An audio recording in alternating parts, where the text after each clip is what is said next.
Hello, I'm Joe, and my Chinese name is Liu Junyi. My student number is 10, and I'm freshman in NCUE. Today, I'm going to read I Have a Dream by Martin Luther King Jr.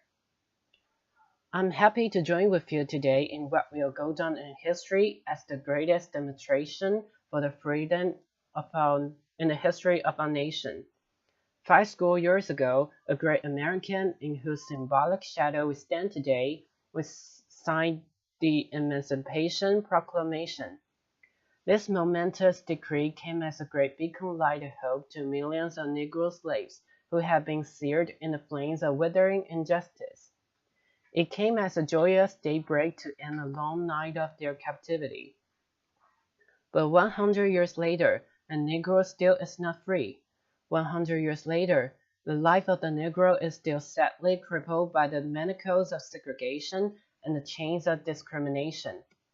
100 years later, a Negro lives on a lonely island of poverty in the midst of a vast ocean of material prosperity. 100 years later, the Negro is still languished in the corners of American society and finds himself in exile in his own land. And so we've come here today to dramatize a shameful condition. In a sense, we've come to our nation's capital to cash a check. When the architects of our republic wrote the magnificent words of the Constitution and the Declaration of Independence, they were signing a promissory note to which every American was to fall heir. This note was a promise that all men, yes, black men as well as white men, will be guaranteed the unalienable rights of life, liberty, and the pursuit of happiness. It is obvious today that America has defaulted on this promissory note, insofar as her citizens of color are concerned. Instead of honoring this sacred obligation, America has given the Negro people a bad check, a check which has come back marked insufficient funds.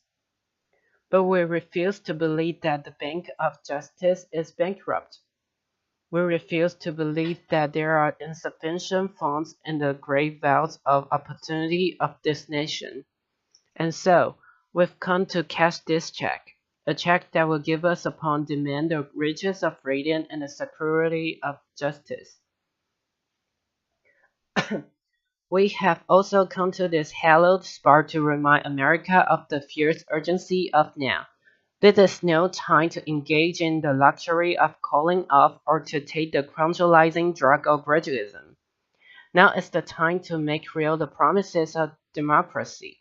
Now is the time to rise from the dark and desolate valley of segregation to the sunlit pave of racial justice. Now is the time to lift our nation from the quicksands of racial injustice to the solid rocks of brotherhood. Now is the time to make justice a reality for all the God's children. It will be fatal for the nation to overlook the urgency of the moment. This sweltering summer of the Negro's legitimate discontent will not pass until there is an invigorating autumn of freedom and equality. 1963 is not an end, but a beginning.